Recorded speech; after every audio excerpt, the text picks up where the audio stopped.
বউ শাশুড়ি মিলে আজকে হচ্ছে রাতের খাবারের জন্য তেহারি রান্না। তার মধ্যে কি আমার মাংস তেল আছে? আমরা প্রথমেই প্রেসার কুকারে তেহারি মাংসটা রান্না করে নিয়েছি। এখন রান্না হচ্ছে পোলাও। রান্না হচ্ছে সরিষার তেল দিয়ে। তেহারিতে সরিষার তেল যায়, খুবই ভালো লাগে, এবং আমরা তেহারিতে সরিষার তেল দিয়ে পোলাওটা রান্না করি।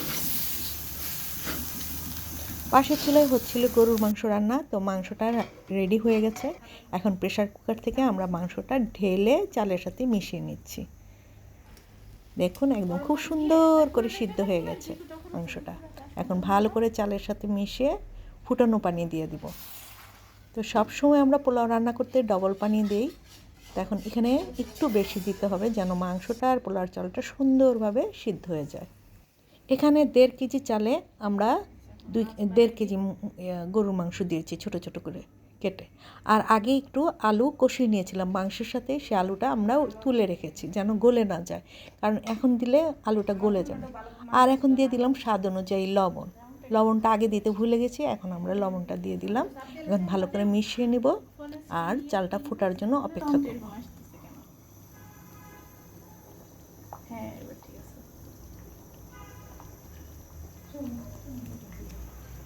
একটু পানি কমাবো না?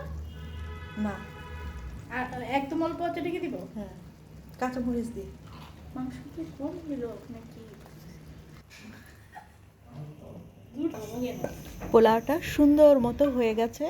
মাংস আর পোলাওর চাল একদম ঝরঝরে। এখন মিশিয়ে দিচ্ছি সেই কষিয়ে রাখা আলু আর দিয়ে দিব সরিষার তেল। এখানে আমি 3 টেবিল চামচ সরিষার তেল দিয়ে দিয়েছি।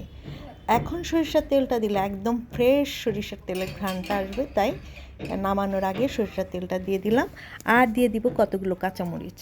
কাঁচামরিচটাও একদম এখন দিলে একদম ফ্রেশ একটা কাঁচামরিচের সুন্দর সুঘ্রাণ চলে আসবে। আমাদের তেহারি রেডি, এখন পরিবেশন করে দেখাবো। যে কোনো মজাদার খাবার সুন্দর পরিবেশনায় আরও লোভনীয় হয়ে ওঠে। তো বন্ধুরা, এই যে সুন্দর করে পরিবেশন করে নিলাম মজাদার তেহারি। বন্ধুরা, আমাদের রেসিপি আপনাদের কেমন লাগলো কমেন্টে জানাবেন, লাইক করবেন, শেয়ার করবেন, আর সবাই ভালো থাকবেন। আল্লাহ হাফেজ।